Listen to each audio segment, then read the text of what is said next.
প্রিয় দর্শক, আপনাদের সবাইকে আমন্ত্রণ জানাচ্ছি আমাদের যেই কথা কেউ বলেনি আয়োজনে। আজকের আয়োজনে আমরা কথা বলবো রিটায়ার্ড দম্পতি নিয়ে, এবং এই বিষয়ে কথা বলার জন্য আমাদের সাথে স্টুডিওতে অতিথি হিসেবে রয়েছেন শ্রদ্ধা অধ্যাপক আবু মোহাম্মদ রইস এবং রয়েছেন অধ্যাপক লতিফা আক্তার।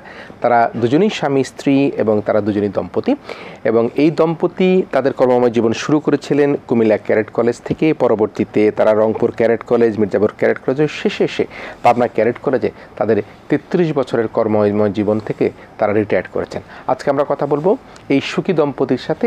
প্রায় 33 বছর আপনারা আপনাদের কর্মজীবন শেষ করেছেন, আপনারা অনেক ছেলে মেয়েদেরকে তৈরি করেছেন, এবং একই সাথে আজকে সমাজে প্রতিষ্ঠিত প্রচুর আমরা সরকারি কর্মকর্তা বলি, কর্পোরেট ক্ষেত্রে বলি, সর্বক্ষেত্রে কিন্তু আপনাদের ছাত্রছাত্রীদের বিচরণ রয়েছে। আমি অধ্যাপক আবু মোহাম্মদ রইস স্যার আপনাকে দিয়ে শুরু করতে চাই। সেটি হচ্ছে যে ক্যাডেট কলেজ তো একটি ব্যতিক্রম ধরনের শিক্ষা প্রতিষ্ঠান। আমি দেখেছি, আমার বন্ধুদের কাছ থেকে দেখেছি, আপনি যখন এই ক্যাডেট কলেজ থেকে আপনার অধ্যাপনা শুরু করেন, শিক্ষকতা শুরু করেন, আপনি খুব স্মার্ট ছিলেন, ভালো গগজ পড়তেন এবং শিক্ষার্থীদেরকে আপনি অনুপ্রাণিত করতেন স্মার্টনেস হবার জন্য। এই যে 33 বছর ধরে আপনি শিক্ষাদান করলেন, একই সাথে ম্যাডামও পড়ালেন, সেই ক্ষেত্রে আপনার নিজের কোনো ব্যক্তিগত জীবনের কোনো দুঃখবোধ, কষ্ট, আনন্দ, উল্লাস এই ধরনের কোনো কিছু আছে কিনা? আসলে এটা তো আছেই, কারণ জীবন তো আসলে সুখ দুঃখের সম্মেলনই জীবন।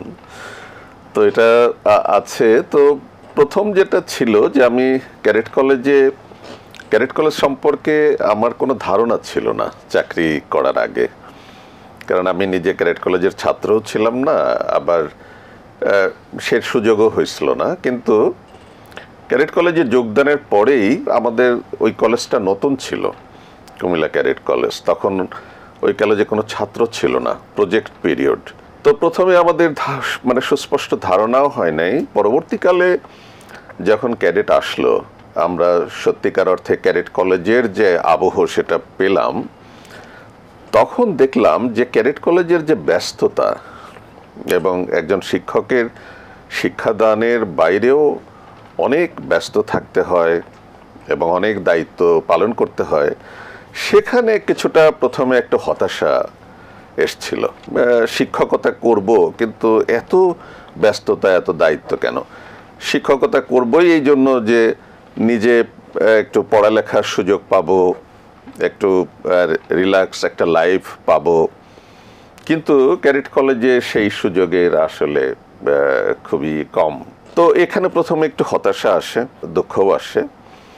তখন আমার ফেলে আসা দিনগুলো বারবার মনে পড়ে, আমার ঢাকার জীবন। আমি আসলে ঢাকা ছেড়ে ঢাকার বাইরে যেতে চাইনি, কিন্তু দুর্ভাগ্য যে সব ক্যাডেট কলেজগুলোই ঢাকার বাইরে। তো এটা একটা হতাশা আসে। কিন্তু পরবর্তীকালে যখন ক্যাডেটদের সান্নিধ্যে যাই, আস্তে আস্তে ওদের সাথে একটা মেলামেশা শুরু হয়। ওদের ক্লাসরুমের বাইরেও ওদের জীবনের সঙ্গে আমাদের যে একটা ওতপ্রোত হওয়ার সুযোগ বা হতে হয়, তখন ওদের সাথে আমাদের সম্পর্কটা হয়ে যায় শুধু ছাত্র শিক্ষকের সম্পর্ক না, এর বাইরে একটা ইমোশনাল একটা সম্পর্ক, বন্ধুত্বের সম্পর্কের মতো। হ্যাঁ, অনেকটা অভিভাবকের সম্পর্কের মতো, কখনো বন্ধুর সম্পর্কের মতো। যারা সিনিয়র ক্যাডেট তাদের সাথে একটা বন্ধুত্বের একটা আবহ আসে। আবার ওরা অভিভাবক ছেড়ে ক্যাডেট কলেজে যায়, ক্যাডেট কলেজেই থাকে, ক্যাডেট কলেজেই তারা বড় হয়। নিজের পিতামাতার সঙ্গে তাদের যোগাযোগের কোনো সুযোগ নাই। তো আমাদের সাথেই তাদের আসলে মেলামেশা, তাদের ভাব আদান প্রদান সবকিছু করতে হয়। সেটাই বুঝতে পারলাম যে আপনি 33 বছর শিক্ষকতা করেছেন। যদি একটু পারিবারিক দাম্পত্যের দিকে আসে, আপনি লতিফা আক্তার এখানে আছেন, আপনার স্ত্রী এখানে আছেন, এবং তিনিও একই সাথে শিক্ষকতা করেছেন। আপনার বিয়ে করেছেন কবে, এবং সেই বিয়ে করা এবং 33 বছর শিক্ষকতা, তারপর রিটায়ারমেন্ট, এবং এই রিটায়ারমেন্টের পরেও কিন্তু আপনাদের যে দম্পতি, আপনারা যেভাবে জীবনযাপন করছেন, ব্যক্তিগতভাবে যেহেতু আমি আপনাকে খুব ভালো করে চিনি, ম্যাডাম অসুস্থ হয়েছে, তার চিকিৎসা দিতে হয়েছে, সব মিলিয়ে আপনার বিয়ে কবে করেছেন এবং এই পারিবারিক জীবনের অবস্থাটা কেমন ছিল আপনাদের?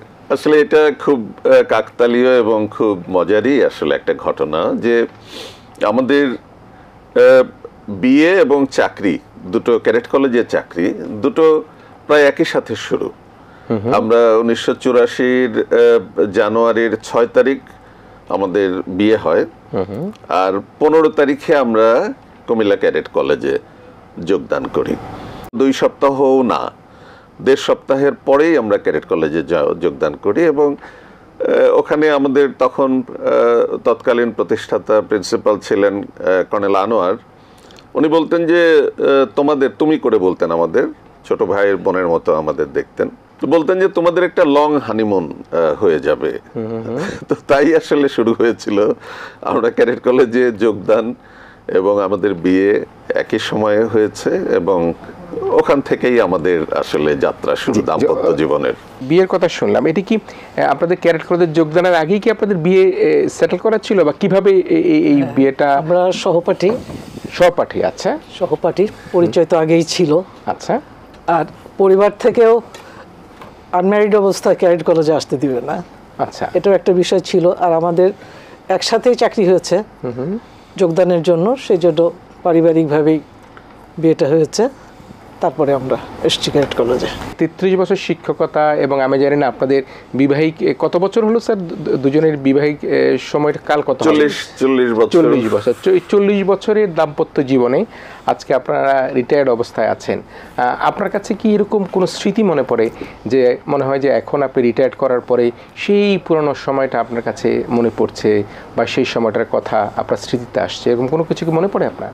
এটা মনে পড়ে, যেহেতু অবসর জীবনযাপন করছি আর অন্য কোনো জবও তো আমি করি নাই।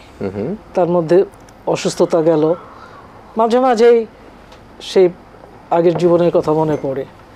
যখন আমরা প্রথম যোগদান করলাম, আসলে খুব একটা সুন্দর সময় ছিল। আমরা ওই লালমাটিয়া এলাকায় দুজনে চষে বেড়ানোর মতোই ঘুরে বেরিয়েছি, বার্থডে গিয়ে চা খেয়েছি। ওই সময়কার প্রথম জীবনের যে ছাত্ররা, ওরা তো আমাদের চেয়ে খুব বেশি ছোট না, কারণ একদম ফার্স্ট ইনটেক বলতে যেটা বোঝায়, ওরা আসছে ফার্স্ট ইয়ারে আর আমরা কেবল মাস্টার শেষ করে আসছি। কিন্তু আমি সবসময় মনে রাখছি আমার পেশা, আমি একজন শিক্ষক, আমি লেডি টিচার, এটা ছেলেদের কলেজ, আর আমার বয়স কম।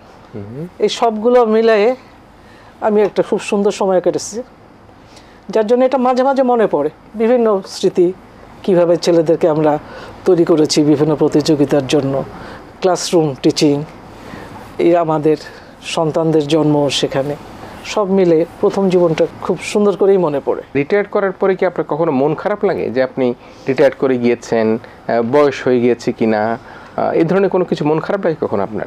না, এরকম মনে হয় না, কারণ ব্যক্তি জীবনে আমি একদম শেষ পর্যন্তই আমার চাকরিটা করেছি এবং খুব আমার মনে হয় যে আমার কোনো অসন্তোষ ছিল না, খুব সন্তুষ্টির সাথেই আমি শেষ করেছি।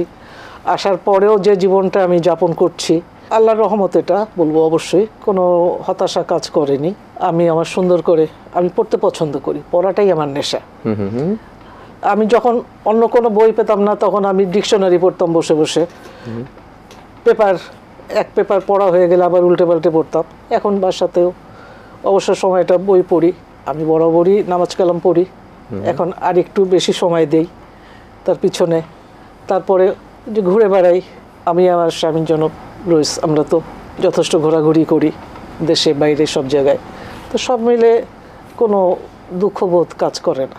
অবসরের পরে কি আপনার কাছে এরকম কখনো মনে হয়েছে কিনা যে রোমান্টিকতা ছিল প্রফেসর রইসের মধ্যে, আপনি যেটা লালমাটিয়া ঘুরে বেরিয়েছেন, বার্ডে গিয়েছেন, সেই রোমান্টিকতা কি কখনো কমতি মনে হয়েছে আপনার কাছে? না, আমার মনে হয় যে জীবন তো বহমান, সময়ের সাথে সাথে পরিবর্তন হবে।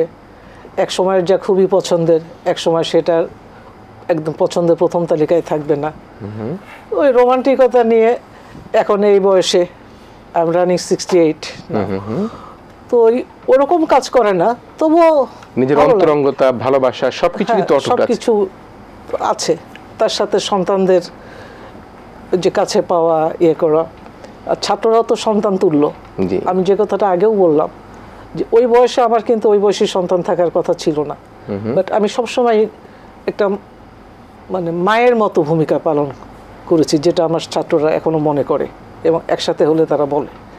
তো সেই জন্য ওই যে যেটা আপনি বললেন যে রোমান্টিকতা, ওইটা জীবনের সাথে সাথে তো পরিবর্তন হয়।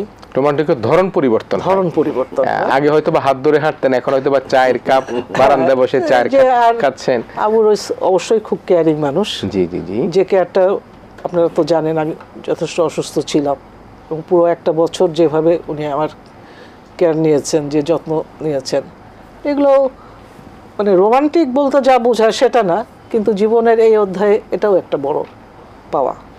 আসলে স্বামী স্ত্রীর মধ্যে যে একটা পরস্পর যে বন্ধন, সেই বন্ধনটা কিন্তু একটা ঐশ্বরিক একটা দান। সেটি যখন ম্যাডাম অসুস্থ হলো, আপনার উদ্বিগ্নতা এবং রাত জেগে আপনি হাসপাতালে থাকা, তার জন্য ব্লাড সংগ্রহ করা, সব কিছু মিলিয়ে আপনার কাছে কি কখনো কোনো বিরক্ত মনে হয়েছে কিনা যে যে আমি এত রাত জেগে হাসপাতালে থাকতে হবে, অথচ আপনারা দুজনেই কিন্তু হাত ধরাধরি করে একই সময়ে ঘুরে বেরিয়েছেন? কখনো কি এরকম কোনো অস্বস্তি মনে হয়েছে কিনা আপনার কাছে? না, আসলে এই সমস্ত পরিস্থিতিগুলো আমার কাছে বিরক্তি না, আমার কাছে মনে হচ্ছে দায়িত্ব। আমি একটা ব্যাপারে সবসময় খুব সচেতন ছিলাম, যে দায়িত্বশীলতা, এবং বিশেষ করে মানে আমাদের সমাজে ছেলেদের আসলে খুব দায়িত্বশীল হতে হয়। আমি এই কথাটা আমার সন্তানদের এবং আমার ছাত্রদের সব সময় একদম ছোট থেকে তাদেরকে আমি এটা বলার চেষ্টা করেছি, যে মানে দায়িত্বশীল হতে হবে। জীবনের বিভিন্ন পরিস্থিতিতে যে দায়িত্বটি তোমার সামনে আসবে, সেই দায়িত্বটি পালন করাই হচ্ছে একজন মানুষের উপযুক্ত বিকাশ বা উপযুক্ত কর্ম। তো যখন লতিফা অসুস্থ হয়েছে, এবার খুব বড় রকমের অসুস্থতা ছিল, তা আমি এটা একেবারে মানে আমার বলবো যে আমার একেবারে ফরজ দায়িত্ব, এবং আমি এটা সেইভাবেই পালন করেছি। এবং আমি আমার চাকরি জীবনের মধ্যে আমার মা অসুস্থ হয়ে মারা গেছে, সে 7 বছর ক্যান্সারের রোগী ছিল। আমি আমার ওই সময় আমার প্রেশার হয়ে গেছে আমার ব্যক্তিগতভাবে, কিন্তু আমি দায়িত্বে কোনো অবহেলা করি নাই। আমার ভাই, সেও ক্যান্সারে মারা গেছে, আমি তাকে নিয়ে ওই দৌড়াদৌড়ি, আমার একদিকে পেশাগত দায়িত্ব এবং একদিকে এই যে পারিবারিক দায়িত্ব আমার, এগুলো আমি পালন করেছি। মানে দায়িত্বের ক্ষেত্রে আমার কোনো অবহেলা এটা আমি সহ্য করতে পারি না। দর্শকদের একটু খোলামেলাই বলতে চাই, ম্যাডামও কিন্তু হয়তো বা ক্যান্সারই, হ্যাঁ, ম্যাডামেরও কোলন ক্যান্সার হলো, 2টো অপারেশন হলো এবং কেমোথেরাপি দিতে হলো। সব মিলিয়ে প্রায় 1 বছরই আমরা স্ট্রাগল করেছি। বাট আমার একটা স্বপ্ন ছিল, ডাক্তারদের হোপ ছিল, এবং সেই স্বপ্নের দিকে আসলে মানুষ যখন অন্ধকারের মধ্যে থাকে, যেমন রাতের আধার যখন আসে, তখন মানুষ সকালের প্রত্যাশা করে যে এক সময় সকাল হবে। সেরকমই আমি যখন ওকে নিয়ে একটা বিরাট বিপর্যয়ের মধ্যে কাটিয়েছি, তখন ডাক্তারদের সেই হোপ মনে পড়েছে যে না, এই কেমোথেরাপিগুলো দিলে উনি সুস্থ হয়ে উঠবেন এবং উনি সুস্থ থাকবেন। এই যে একটা আশা, এই আশা নিয়েই আসলে পাড়ি দিয়েছি, বিপদগুলো পাড়ি দিয়েছি। আশা না থাকলে তো মানুষ এগোতে পারে না। এই যে দাম্পত্য জীবনে আপনারা অবসর চাকরি, অবসর সবই কিন্তু একই সাথে আপনাদের হলো, কখনো কি এরকম দুজনের মধ্যে এমন কোনো ঘটনা আছে যেটি হয়তো বা ম্যাডামকে কষ্ট দিয়েছে, বা আপনার কোনো ঘটনা আছে কিনা যেটি স্যারকে কষ্ট দিয়েছে? এই ধরনের কোনো কিছু আপনাদের মনে পড়ে কিনা আজকের অবসর জীবনে এসে?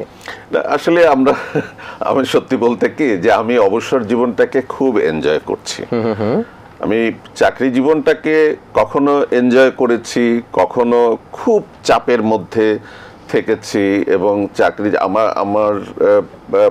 আমার পড়ালেখার প্রতি একটা আগ্রহ ছিল। আমি লেখালেখি করতাম ছাত্র জীবন থেকেই। অনেক নাটক বাংলাদেশ টেলিভিশনে, আমি টেলিভিশনের অনেক বই লিখেছেন, গল্প লিখেছেন। টেলিভিশনের আমি নিয়মিত নাটক লিখেছি, এবং আমি তালিকাভুক্ত নাটক, উচ্চ শ্রেণীর নাট্যকার। আমি গীতিকার, টেলিভিশনের তালিকাভুক্ত। কিন্তু এগুলো আমি করেছি কিন্তু আমার চাকরির পাশাপাশি। এবং আমার অবসর, আমার সাপ্তাহিক ছুটিগুলো আমি কাটাতাম অফিসে। যেদিন কেউ ক্যাডেট, কোনো শিক্ষক অফিসে আসতো না, আমি একা একা অফিসে যে পিয়ন আমার রুম খুলে দিত, আমি সেখানে বসে লেখালেখি করতাম, পড়ালেখা করতাম। তো এগুলো চাকরি জীবনে একটা স্ট্রাগল ছিল, বা একটা পরাধীনতা ছিল, বা দায়িত্বশীলতা ছিল, কিন্তু অবসর জীবনে তো আমি স্বাধীন। সেই জন্য অবসরটা আমি খুব এনজয় করছি। আমরা দুজনই আসলে খুবই এনজয় করছি বলা যায়, যদি আল্লাহ কোনো বিপদ আপদ, যেমন একটা বিপদ আল্লাহ দিয়েছিল, এরকম কোনো বিপদ আপদ যদি আমাদেরকে না দেয়, আমরা অবসর জীবনটাকে খুব সুন্দর করে যাপন করার ইচ্ছা এবং যাপন করছি। আসলে মানুষের জীবনটাকে তো আমি মনে করি যে সবচেয়ে বড় একটা শিল্প হচ্ছে জীবন। জীবনকে সুন্দর করে যাপন করাটার মতো ক্রিয়েটিভিটি আর কিছু নাই। একটু যদি আপনার কাছে এই প্রসঙ্গে আসি, আপনার তো ছেলে মেয়ে দুজন, এক ছেলে এক মেয়ে, তো এই সন্তানদের লালন পালন করতে গিয়ে কি আপনি কোথাও কোনো আপনার এই যে প্রফেশনাল জীবনে কখনো কোথাও কোনো চ্যালেঞ্জের মধ্যে পড়েছেন কিনা, বা এখন আপনি রিটায়ার্ড করার পরে সন্তানদের সাথে আপনার সম্পর্ক কেমন? তারা কি দূরে আছে, আপনার খোঁজ খবর রাখে কিনা, নাকি না মা বাবা রিটায়ার্ড করে গিয়েছে, বৃদ্ধ হয়ে গিয়েছে, এখন তাদের খোঁজ রেখে কী লাভ? আপনি কীভাবে দেখেন সন্তানদেরকে? আপনি একসাথে অনেকগুলো প্রশ্ন করেছেন, আমি একটু একটু করে বলি। আমাদের চাকরি জীবনটা তো আসলে অন্য শিক্ষা প্রতিষ্ঠানের মতো না। আমাদের ক্যাডেটদের সাথে এঙ্গেজ থাকতে হতো। চাকরি শুধু ক্লাস টিচিংয়ের বাইরেও বিভিন্ন প্রশিক্ষণ দেয়া, তাদের সাথে থাকা। বাচ্চারা যখন ছোট ছিল মাঝে মাঝে যথেষ্ট সমস্যার সম্মুখীন হয়েছি। শুধুমাত্র ওই গৃহকর্মীদের উপরে নির্ভর করে থাকা, টেনশন ছিল। দৌড়ে দৌড়ে বাসায় আসতাম, 3 তলা সিঁড়ি বেয়ে উঠতাম, আবার দৌড়ে যেতাম। মানে আল্লাহ তাআলার কাছে আমার অশেষ কৃতজ্ঞতা। ওই সময়টা তারপরেও খুব সুন্দর করে পার করেছি। বাচ্চাদের শিক্ষা জীবন এটাও সুন্দর করে, অনেক সমস্যার মধ্যে দিয়ে করে, কিন্তু আল্লাহর রহমতে ওদের নিয়ে কোনো সমস্যা হয়নি। আর আপনারাও জানেন আমার একটা ছেলে একটা মেয়ে বড়, ও তো বাইরে অস্ট্রেলিয়া সেটেলড। সে ঢাকা বিশ্ববিদ্যালয় থেকে পড়াশোনা করেছে, তার রেজাল্ট ভালো, এদিক থেকে কোনো ক্ষোভ নাই। আমার ছেলেটা সামরিক বাহিনীর, ও মেজর। আমার বৌমাও সামরিক বাহিনীর ডক্টর। ওদের নিয়ে আমাদের কোনো ক্ষোভ নাই। এবং আমার ছেলে মেয়েদেরকে আমি কিন্তু সবসময় বলেছি, আমার ছেলে মেয়েদের বলেছি, আমার ছাত্রদেরও বলেছি যে তোমরা কিন্তু জীবনে প্রতিষ্ঠা পাবে। তোমরা যে পরিবারে জন্মগ্রহণ করেছো, যেভাবে বড় হচ্ছ, প্রতিষ্ঠিত হবে, কিন্তু তোমাদের জন্য মানবিক গুণাবলীর বিকাশ হয়, এটা সবসময় চেষ্টা করবা। তা আমি বলবো যে আল্লাহ আমার এই প্রার্থনা শুনেছেন। আমার ছেলেমেয়েরা যথেষ্ট মানবিক এবং তার বাবা মায়ের প্রতি যে পরিমাণ দেখভাল এখনও করে। মেয়েটা তো প্রতিদিন 2 বার ফোন করে অত দূর থেকে। নাতনিরা আমাদের খুব প্রিয়। আর ছেলেটা আমার সাথে, বিশেষ করে আমার সাথে, বাবার সাথে সমস্ত যুক্তি তর্ক বা প্রয়োজনে ফোন করে পরামর্শ নেয়। কিন্তু আমাকে সে এখনো ফোন করলে, এই মা কেমন আছিস, বা আম্মু ভালো আছো তো, একটু গলার কোনো রকম হেরফের টের পেলে সে খুব উদ্বিগ্ন হয়, জিজ্ঞাসা করে। জীবনে এর চেয়ে বেশি কিছু চাওয়ার নেই। অবসর আসার পরে আপনার মনের মধ্যে কোনো দুঃখ, কষ্ট, এই ধরনের কোনো কিছু আপনি বোধ করেন কি? না, আমার কিন্তু ওরকম কোনো দুঃখ। আমি খুব আশুতোষ মানুষ, খুব অল্পে সন্তুষ্ট। এবং আমার মনে হয় যে আমি যা চেয়েছি আল্লাহ তাআলা সেটুকু আমাকে দিয়েছে। আমি সবসময় চাই আমার নিজের, আমার পরিবারের আশেপাশের যারা আছে, আল্লাহ যেন কোনো বড় বিপর্যয় না দেয়। যতদিন আমরা বেঁচে আছি, সুস্থ থাকি, ভালো থাকি, চারপাশের পরিবেশটা ভালো থাক, আমার ওরকম কোনো ক্ষোভ নেই। জি স্যার, আমরা তো আপনাকে কবিতা আবৃত্তি, গান, অনেক কিছুতে আপনার দেখি। আপনি বিশেষ করে আমাদের ডিবেটে সবসময় জাজ থাকেন। আপনার হাত ধরে অনেক ডিবেটার এখন শুধু দেশে নয়, সারা পৃথিবীতেই কিন্তু এখন প্রতিষ্ঠিত হয়েছেন। তাদের নাম বললে সবাই এক বাক্যে চিনে ফেলবে। অনেক সামাজিক যোগাযোগ মাধ্যমের ইনফ্লুয়েন্সাররা রয়েছেন আপনার এই ডিবেটে থেকে, তারা বেশ ভালো করেছে। আপনার কাছে সেটি এই যে আপনারা রিটায়ার্ড করলেন, রিটায়ার্ড করার পরে এখন আপনারা একসাথেই দুজনে চলছেন, যারা রিটায়ার্ড করে যাচ্ছে এদের মধ্যে অনেকে কিন্তু মন খারাপ হয়ে যায়, মনে হয় যে একটা বার্ধক্য চলে এসেছে। বাট আমি তো আপনার সাথে আমার বয়সের পার্থক্য আমি কিন্তু খুব একটা খুঁজে পাই না। শুধু মনে হয় যে রইস ভাই বলে ফেলবো কিনা, এরকম মাঝে মাঝে মনে হয়। আপনি যারা এখন রিটায়ার্ড করেছে তাদের জন্য কি আপনার কোনো পরামর্শ আছে কিনা? তাদেরকে কোনোভাবে বয়সের ভারে নুয়ে পড়া যাবে না? এটা আসলে আমি যে বললাম যে জীবনটা একটা শিল্প, এটাকে সুন্দর করে গোছানো যাপন করাটা, এটা আসলে সবচেয়ে বড় আমি বলবো যে আর্ট। তো এটা আমি সবসময় ভেবেছি এবং আমি দেখেছি যারা অবসর নিয়েছে, আমি দেখছি যে তারা মানে একটা অবসরের আগে থেকেই, 1 বছর আগে থেকেই হয়তো তাদের মধ্যে একটা হতাশা এবং একটা চলে আসে এবং তারা অবসর নেয়ার পর অনেকে খুব ভেঙে পড়ে, দ্রুত তাদের চেহারায় এবং আচরণের মধ্যে সেই ছাপ পড়ে। তো এগুলো আমি দেখতাম এবং আমি তো ভাবতাম যে একসময় আমিও তো অবসর নেব, আমারও সময় আসবে, তাহলে আমি কিভাবে অবসরটা আমি বরণ করব। তো আমি অবসরটা এত সুন্দরভাবে বরণ করেছি এবং আমি আমার চাকরি জীবনের 6 মাস আগে আমি ইচ্ছাকৃতভাবে আমি অবসর নিয়েছি এবং ম্যাডাম এবং আমরা দুজন ইচ্ছা করে আমরা ওই প্রমোশন না নিয়ে, কারণ প্রমোশন নিলে আবার দুইজন আমাদেরকে 2 কলেজে চলে যেতে হতো, সেগুলো আমরা দরখাস্ত করে আমরা ফরগো করেছি। তারপরে আমরা 6 মাস আগে আমি এসে ঢাকায় আমাদের বাসা সুন্দর করে গুছিয়েছি। তারপরে আমি অবসরের পরে অনেকের খুব একটা ধাক্কা লাগে যে আমার বোধহয় আর কোনো মূল্য নেই এর সমাজে, কোনো কর্ম নেই। কিন্তু আমি অবসর নিয়ে এসে আমি খণ্ডকালীন চাকরি করেছি। আমি প্রথম আলোতে জয়েন করেছি। অবসর নিয়ে এসে যে মাসে আমি অবসর নিয়েছি সেই মাসেই আমি প্রথম আলোতে জয়েন করেছি। আমি এটিএন এর এই যে পাবলিক পার্লামেন্ট ডিবেটে আমি ওই মাস থেকেই যুক্ত হয়েছি।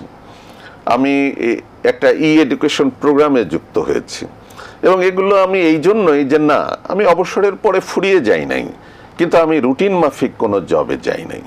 ঠিক একইভাবে ম্যাডামের জন্যও আমি এডুকেশন প্রোগ্রাম ঠিক করে রেখেছি। আমাদের যেখানে আমরা থাকবো, আমাদের বাসাটা সুন্দর করে আমি গুছিয়েছি, সমস্ত নতুন ফার্নিচার, নতুন পর্দা, সব কিছু দিয়ে ম্যাডাম যখন রিটায়ার করে 6 মাস পরে এসেছে, সে বুঝতেই পারেনি যে সে অবসরে গেছে। সে মনে হয় যে বদলি হয়ে আমরা যখন এক কলেজ থেকে আর এক কলেজে যেতাম যেভাবে, তার চেয়ে স্মুথলি সে এসে এখানে জীবন শুরু করেছে, অবসর জীবন শুরু করেছে। মানে ট্রানজিশন পিরিয়ডটা একেবারে খুব স্মুথলি ছিল, কোনোভাবে মনেই হয় নাই যে আপনারা অবসরে গিয়েছেন। এবং আমরা দুজন একসঙ্গে এসে আমরা ওই এডুকেশন প্রোগ্রামটাতে আমরা একসাথেই কাজ করতাম। প্রথম আলোতে আর পাবলিক পার্লামেন্টে আমরা আলাদা ছিলাম, কিন্তু ওখানে আমরা একসাথে, আমি গাড়ি নিয়ে দুইজন একসাথে চলে আসতাম। ওখানে আমরা দায়িত্ব পালন শেষ করে আবার ওরা আমাদেরকে খুব সম্মান করত, সম্মানই যা দিত তার চেয়েও সম্মান দিত অনেক বেশি।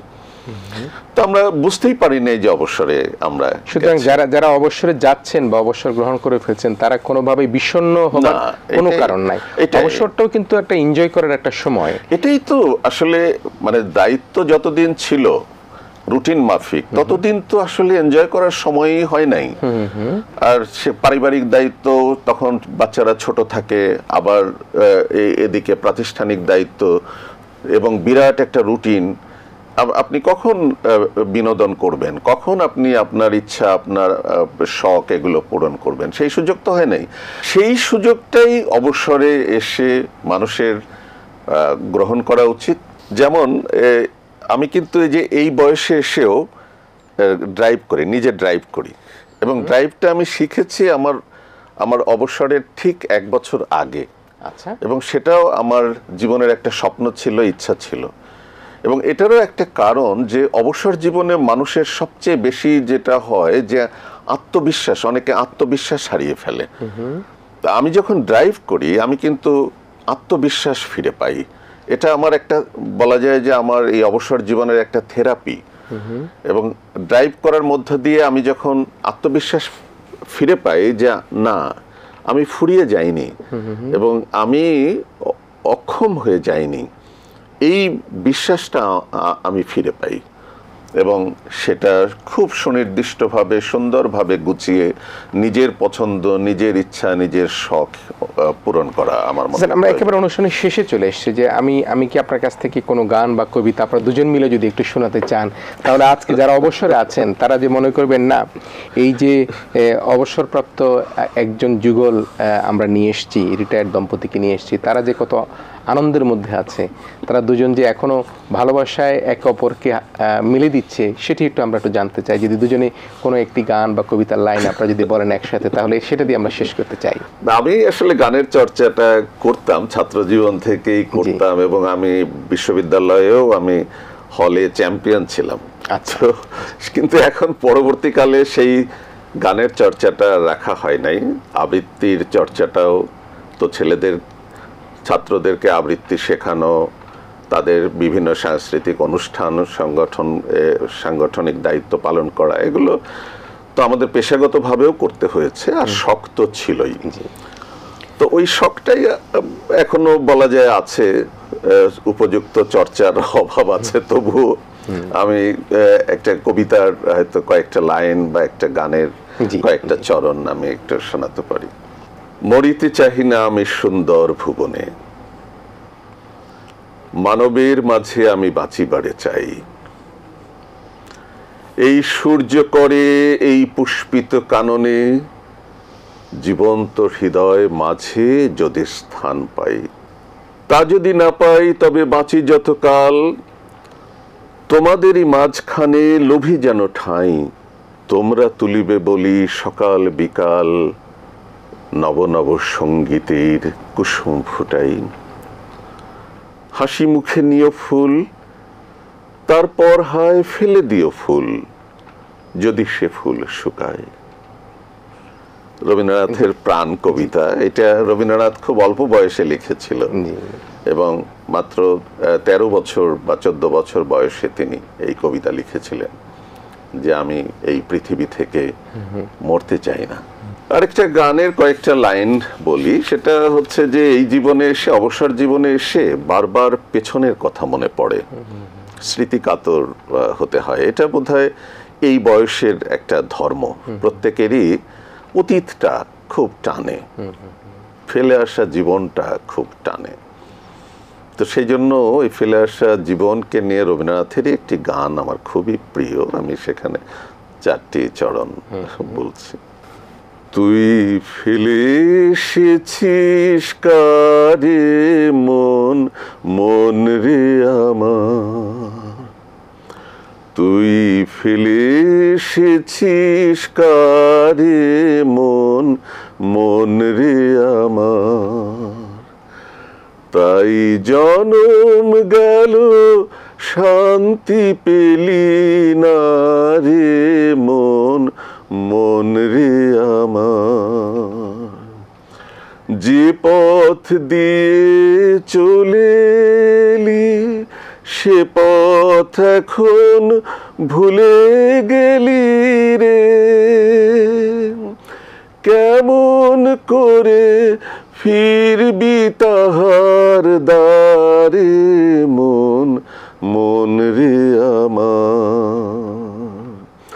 তুই ফেলে এসেছিস কারে মন, মন রে আমার। বাহ, খুবই চমৎকার। আপনারা রিটায়ার্ড দম্পতি হিসাবে যেভাবে হাসি খুশিভাবে আপনাদের জীবন যাপন করছেন, সন্তানদের সাথে যোগাযোগ রক্ষা করছেন, তারাও যোগাযোগ রক্ষা করছে, এটি কিন্তু আমাদের যারা এখন রিটায়ার্ড করেছে তাদের জন্য একটা উদাহরণ হয়ে থাকতে পারে। আমরা শেষেও কিন্তু একটু শুনে নিতে চাই অধ্যাপক আবু রইসের কাছ থেকে তার শেষ যদি কোনো বিশ্লেষণ থেকে থাকে। শেষ কথাটা হচ্ছে যে আপনি এই যেভাবে আমাদেরকে আমন্ত্রণ জানিয়েছেন, এজন্য আপনাকে এটিএন বাংলাকে আন্তরিকভাবে ধন্যবাদ জানাই। আমাদের এই জীবনটাকে আসলে যে একটু তর্পণ করার সুযোগ পেলাম, এবং যারা দর্শক আছেন, শ্রোতা আছেন, তাদের উদ্দেশ্যে একটাই বলবো যে আমাদের জন্য দোয়া করবেন, যেন আমরা জীবনটাকে এইভাবে, আমাদের অবসর জীবনটাকে সুন্দরভাবে এগিয়ে নিতে পারি, বিপদমুক্ত এবং সুস্থ জীবন যেন আল্লাহ আমাদেরকে দান করেন। এজন্য সবার কাছে দোয়া চেয়ে আমরা আমাদের কথা শেষ করছি। জি জি, আমি ধন্যবাদ জানাচ্ছি শ্রদ্ধেয় অধ্যাপক আবু মোহাম্মদ রইস, অধ্যাপক লতিফা আক্তারকে। তারা দুজনেই যেটি বললেন সেটি হচ্ছে অবসরকে বরণ করা বুঝতে হবে। অবসর মানে ফুরিয়ে যাওয়া নয়, অবসর মানে জীবনের আরেকটা অধ্যায় শুরু হওয়া। আপনি যখন আপনার কর্মময় জীবনে নানা ক্ষেত্রে নানা জায়গায় আপনি আনন্দ উপভোগ করতে পারেননি, অবসর জীবনটার মধ্যে কিন্তু আপনি সেই আনন্দ উপভোগ করতে পারবেন। নিজকে কোনোভাবে ফ্রাস্ট্রেটেড মনে করবেন না, মনে করবেন আপনি মাত্র নতুন একটা জীবনে যাত্রা শুরু করেছেন এবং সেই যাত্রায় দুজন অতিথি রিটায়ার্ড দম্পতি অধ্যাপক আবু মোহাম্মদ রইস এবং অধ্যাপক লতিফা আক্তার। আপনাদের দুজনকে ধন্যবাদ জানিয়ে প্রিয় দর্শক যারা তখন আমাদের সাথে ছিলেন আপনাদেরকেও ধন্যবাদ জানিয়ে আমাদের আগামী অনুষ্ঠান দেখার আমন্ত্রণের মধ্যে দিয়ে আজকের মতো যে কথা কেউ বলুন এখানে শেষ করছি। আপনারা ভালো থাকবেন, সবাই মিলে ভীষণ ভালো থাকবেন।